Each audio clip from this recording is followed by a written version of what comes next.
Good morning, friends. The GST law is more stringent than the erstwhile indirect tax laws, and the Code for Criminal Procedure and also the Indian Penal Code provisions are more frequently used under the GST law by the field officers, as we have seen over the last 5 years. The procedures like summons, arrests, bails, non-bailable offence, launching or initiation of prosecution procedures are used by the field officers, and therefore it is important that the GST investigation policy makers issue suitable instructions. We have already seen that instructions for summons, arrests and bails have been issued over the past 2 weeks or so. Now, while instruction number 4/22/23 dated 1st of September 2022 and instruction for initiating prosecution proceedings under GST has been issued by the GST investigation wing. It is a very detailed instruction, and it also provides a new concept to generally what is understood by the taxpayers and even the tax practitioners who are not many a times conversant with the Code for Criminal Procedures and IPC. Generally, a taxpayer or even practitioners feel that in case adjudication is going on under GST by any of the jurisdiction, then the investigation wings would not initiate prosecution proceedings, or in case an adjudication order or show cause is received, then until and unless the time for filing of the appeal is not exhausted, a corresponding investigation or prosecution procedure cannot be initiated. However, this instruction 4/22/23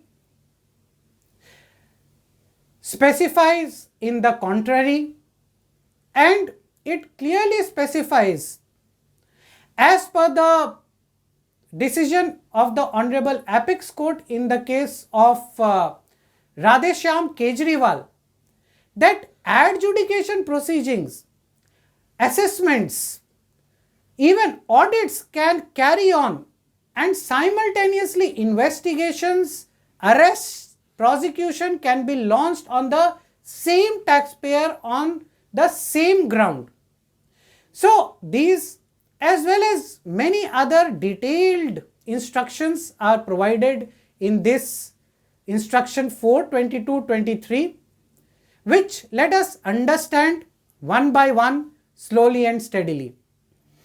So, the offences on which prosecution can be initiated has been laid down under section 132 of the CGST Act 2017. There are almost 10 to 11 offences which are specified under section 132, out of which 4 offences under 132 1A, B, C and D are the most serious. First, where an invoice is issued without the corresponding supply of goods or services, generally what we call circular transactions.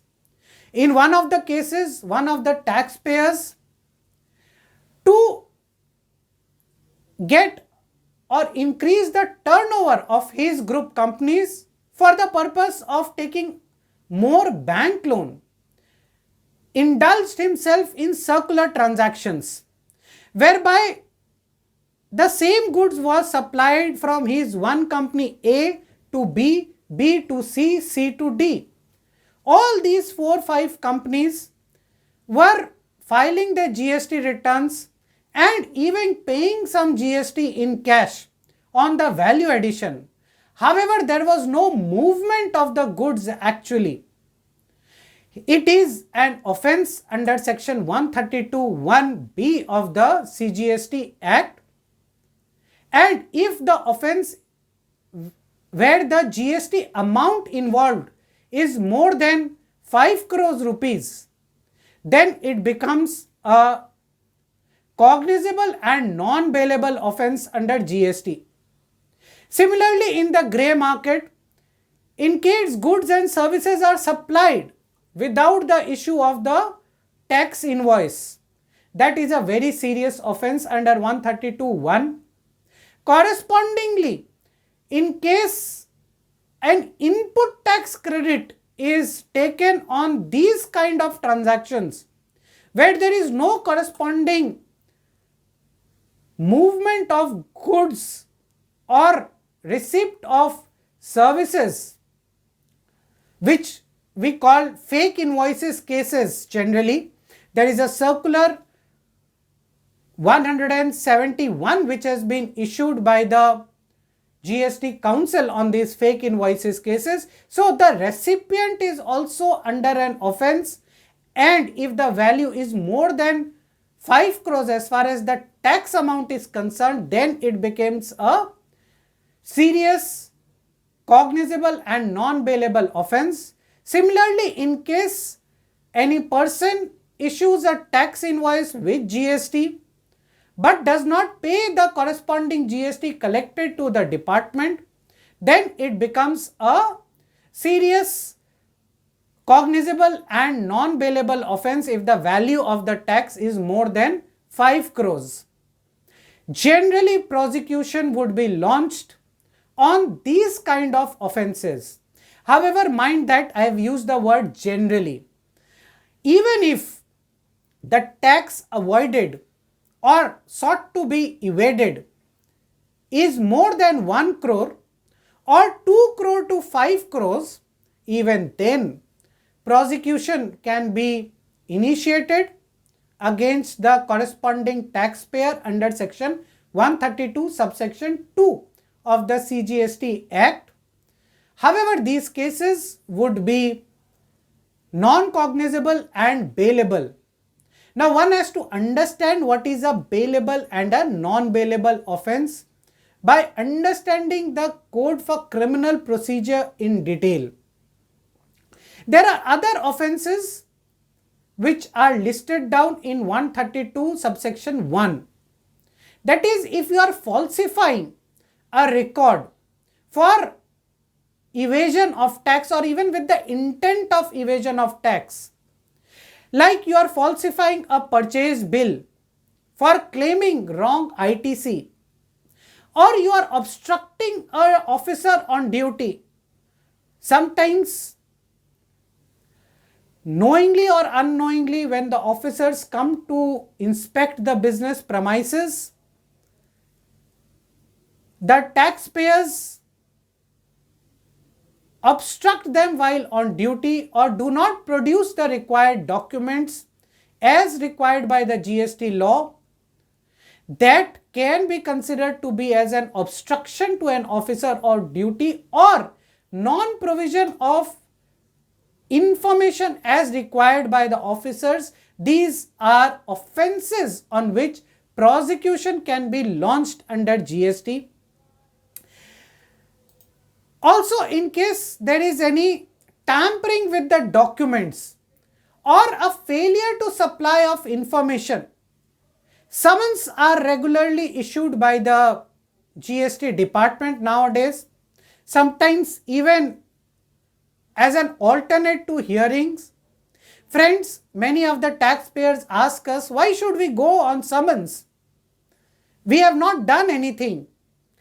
If you are not appearing for summons, it can be considered as an offence under GST, liable to prosecution.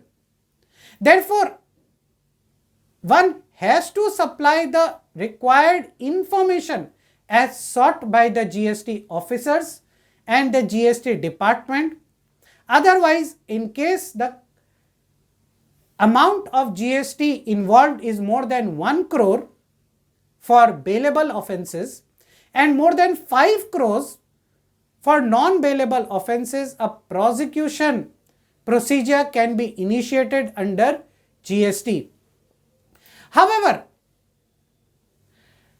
the prosecution is not a general procedure like an adjudication or maybe a summon or an investigation. It is something very serious, and therefore only the commissioner or the ADG investigation in the zones can finally approve a prosecution initiation against a taxpayer, and that approval cannot be done just like that. It has to come from the lower authorities. The corresponding investigation report should be signed by the superintendent, then by the ACDC, and then by the joint commissioner, joint director, or additional commissioner, additional director, as the case might be. Prosecution should be launched normally in cases where the amount of tax evaded or intended to be evaded is more than 5 crores of rupees. That has been laid down, and that is a very welcome move by the GST investigation wing. So generally, if it is less than 5 crores, prosecution should not be initiated, but there is a rider. In cases of investigation, if the officers are on investigation in your premises under section 67 of the CGST Act, then even if the value of the tax evaded is understood as less than 5 crores, even then an arrest or a prosecution can be initiated. And of course, for willful and frequent habitual offenders who have evaded more than 5 crores in more than 2 times in 2 years' time, for them, even if the value is more than 5 crores, less than 5 crores, then prosecution can be launched. However, certain guidelines for officers, and it has been mentioned very clearly that these guidelines have to be taught to the officers who are generally not conversant with the Code for Criminal Procedures on Indian Penal Code also. So what are these guidelines? Most important 3 guidelines are there. Number 1, the quality of the evidences for initiating prosecution should be much better than what evidence is relied on for, say, a demand or a show cause or an audit observation. Most important is that the evidences should be such that there is a reason to believe and not merely to suspect that there is an evasion of tax. For example, if there is a GSTR 2B versus 3B mismatch, then it is a reason to suspect. It can be a reason for a show cause, but it cannot be a reason for a prosecution to be initiated. However, if there is an evidence that the corresponding supplier has evaded the tax and the recipient of the invoice who has claimed ITC, he was hands in gloves with the supplier, then that becomes a case for prosecution. So what is important? Now point number 2. What is important is the presence of mens rea. Gentlemen, there are various judgments in the CRPC and the IPC which have explained the doctrine of mens rea in detail. So there has to be a guilty mind, and that guilty mind has to come out of the evidences. Many a times we have seen that in case a supplier evades the tax, and many a times we have seen even when an L2 supplier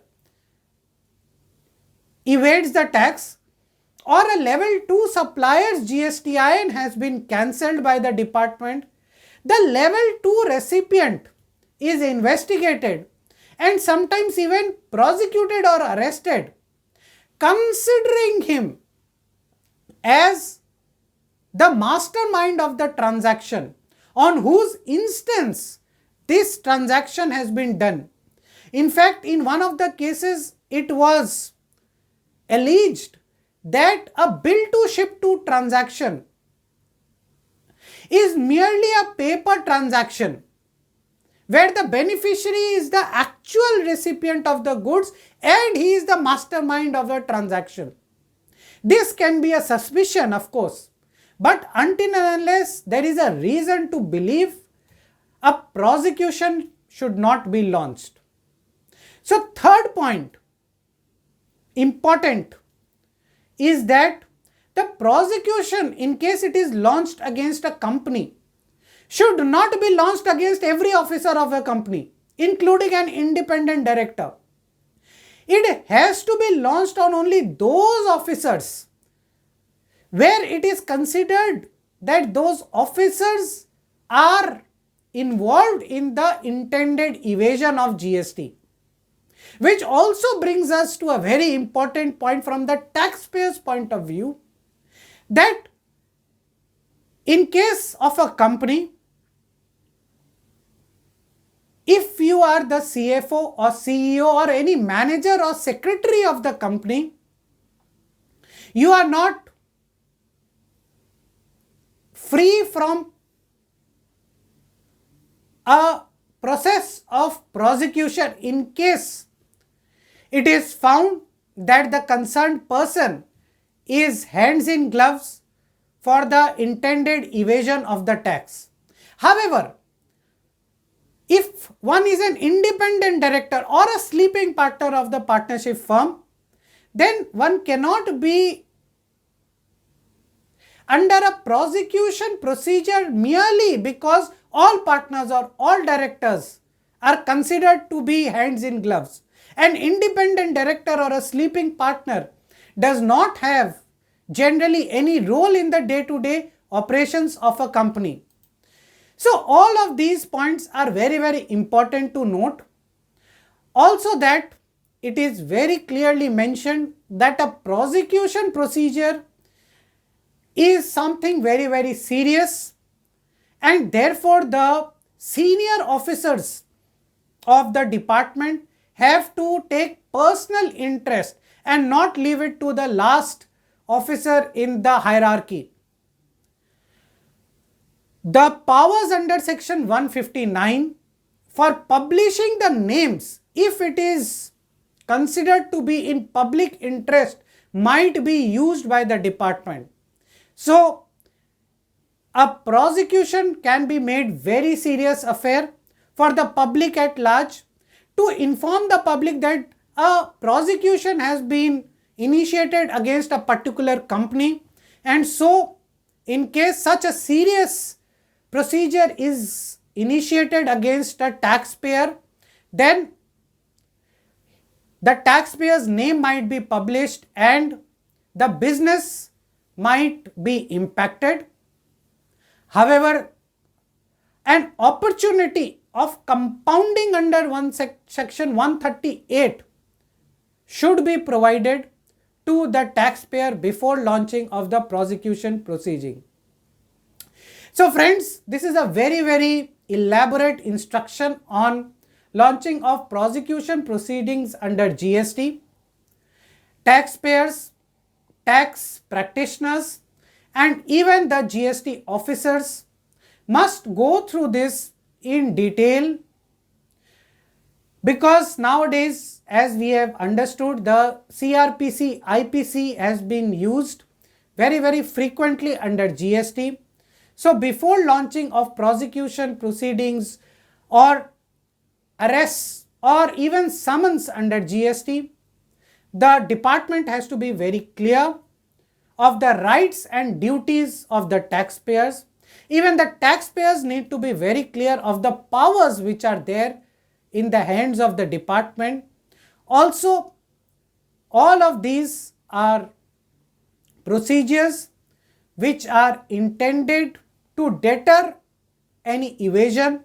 Therefore, robust compliances are very important under GST, and it also improves the business of those taxpayers who are considered to be very compliant under GST.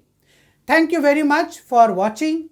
Do share, like this video, and press the bell button for maximum dissemination of knowledge.